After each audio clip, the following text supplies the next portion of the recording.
Menjadi seorang kontraktor membuat Widya Ulu kerap meninggalkan anak-anaknya di rumah. Hingga diketahui anak keduanya autis, di 2002 Widya memilih berhenti dari pekerjaannya itu dan membuka bisnis tas tenun yang bisa ia kerjakan dari rumah. Berangkat dari pengalamannya itu, perempuan 54 tahun ini pun memberdayakan ibu-ibu rumah tangga agar mampu menciptakan penghasilan dengan tanpa harus meninggalkan kewajiban mereka di rumah sebagai ibu dan istri. Kini, dari usahanya itu ditambah bisnisnya yang lain, yaitu merehab tas dan sepatu untuk dibalut tenun NTT, Widya meraup untung minimal 6 juta rupiah per bulan. Ya, sebenarnya sudah dirintis dari sebelumnya. Ya, untuk merintis hal seperti ini juga melalui jalan yang panjang. Ya, awalnya saya sebagai pekerja di luar rumah, lalu dalam bekerja itu meninggalkan rumah, anak-anak, suami juga orang proyek. Jadi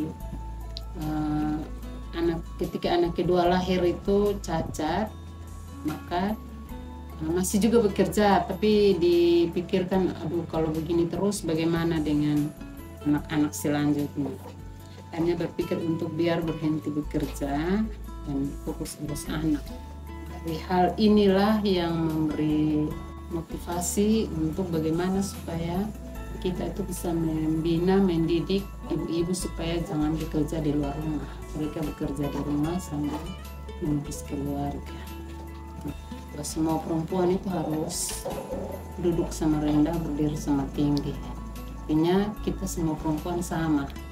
Tidak boleh dibiarkan perempuan yang dengan ekonomi kurang itu menjadi tertindas dalam keluarga maupun dalam rumah tangga. Untuk memberdayakan perempuan-perempuan terutama ibu rumah tangga, dan lebih kepada bagaimana membina mereka di dalam rumah tangga.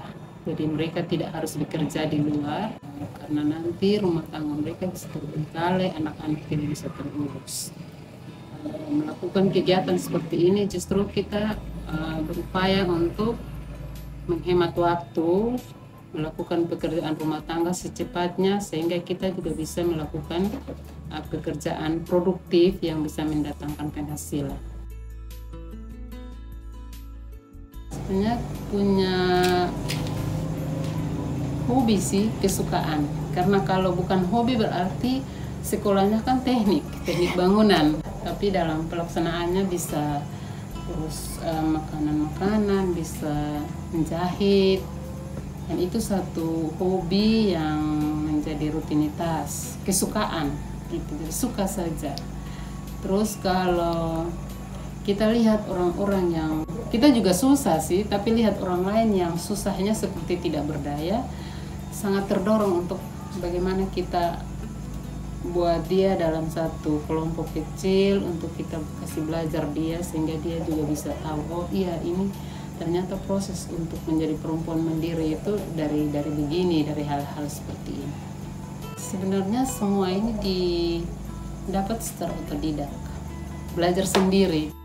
Karena sejak masih sekolah STM saja, kalau pulang siang itu orang lain masih bisa bermain-bermain di luar, tapi beta harus cepat pulang karena suka merenda dan juga suka menjahit. Jadi waktu itu kami juga anak piatu, tinggal dengan mama saja. Bagaimana supaya, karena tinggal di Esau, sekolahnya di Kupang dari tahun 80-an itu, kalau cari orang dari kabupaten sekolah di kota itu dihitung 1-2 jari. Jadi kalau misalnya beta bisa punya kesempatan ke sana, itu beta harus manfaatkan waktu itu dengan baik. Nah, bagaimana supaya bisa selesai?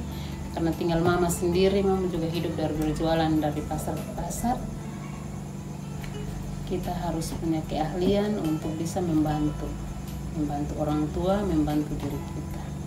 Jadi merenda, nanti dari renda itu kalau sudah pulang sekolah, dia kalau sudah satu paket taplak meja sama sandaran kursi sudah dijual, uangnya dipakai untuk beli pakaian separuh, simpan separuh untuk uang sekolah, untuk uang bemo ke sekolah, juga kalau bisa disisihkan untuk bantu biaya makan minum di rumah. Jadi kalau misalnya habis merenda ada waktu khusus lagi untuk cari mesin di keluarga untuk belajar jahit.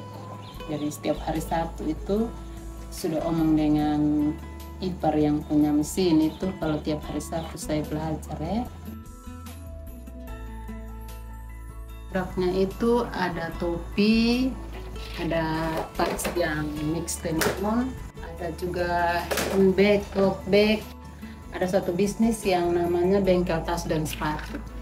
Yang bisnis bengkel tas dan sepatu itu terima rehab.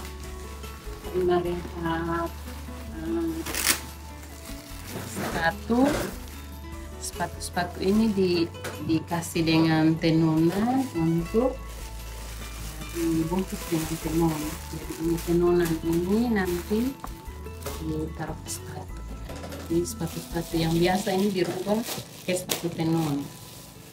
Jadi tidak sepatu yang dibikin tenun langsung, tapi ini sepatu yang industri ini baru dibungkus dengan tenun. Kalau pekerjaan ini per satu pasang begini 65.000. Tekun bekerja dalam sehari bisa buat 5 pasang. Bisa buat 5 pasang. Jadi kalau buat 5 pasang itu tinggal dikali 65.000. Yang kita keluarkan dari pekerjaan ini karena yang membuat sepatu tenun, mereka yang menyiapkan tenun sama sepatu. Saya hanya menyiapkan lem sama bahan-bahan ini. Ini bahan-bahannya. Ini untuk rehab. Ini dia punya lemnya pakai ini. Lalu ini peralatan kecil-kecil yang mendukung untuk pembuatan sepatu tenun. Ini dikirim dari Atambua, ada 25 pasang. Masih ada lagi 25 pasang yang belum dikirim. Kalau ini sudah selesai, akan ada pengiriman lagi. Jadi rehabnya itu tas, bisa tas sama sepatu.